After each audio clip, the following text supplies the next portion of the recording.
Well, in our Stella Street studio headquarters in Johannesburg to look at the importance of airlines in developing the tourist sector is Dave Andrew, who is CEO of Flysafair. Dave, we can come back to some of the environmental issues around airports and big aeroplanes. Give us the context of your company, Flysafair, what the reach of your operation is and how that fits into what we want to be a growing tourist sector.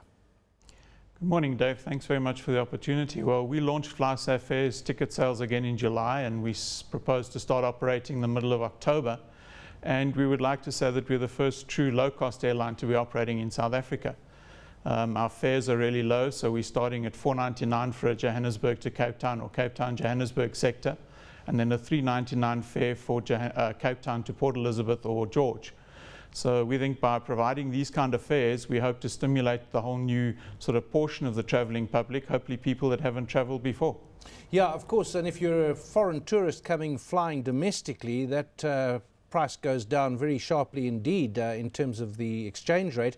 How can you offer such low prices? There are a couple of other airlines that are competitive and are offering and claim to offer low prices. How can you undercut them?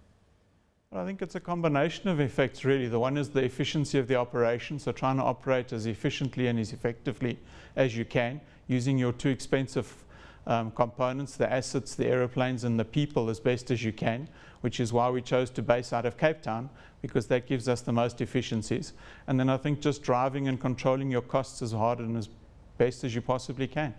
You know, when I book an air ticket, I look at how the ticket is broken down, and the actual ticket, in other words, the money that goes to you or your competitors, is actually quite low compared to the taxes that you pay, and in particular the airports company. I mean, I'm not surprised they've got all these wonderful airports because we give them so much money to build them. Absolutely. So, I mean, isn't this a problem? Your price that you mentioned there, $4.99, that's not what I'm going to pay. I'm going to pay a lot more than that because I've got to pay AXA. Well, the fare that we advertise includes the AXA charges, but you're right, the taxes and AXA charges on that are about 165 Rand.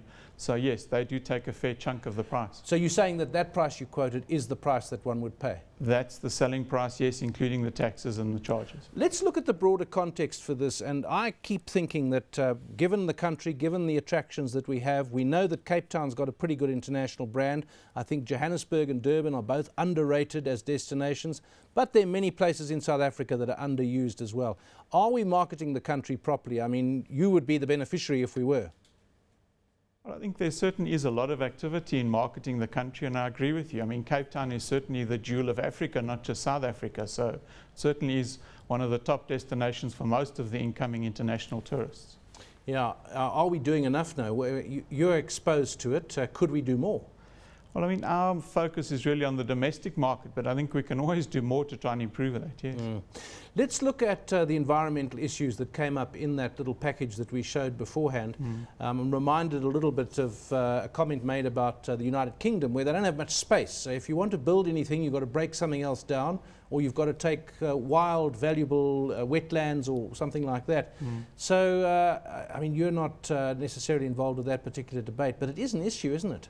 Local communities, big airports, lots of noise.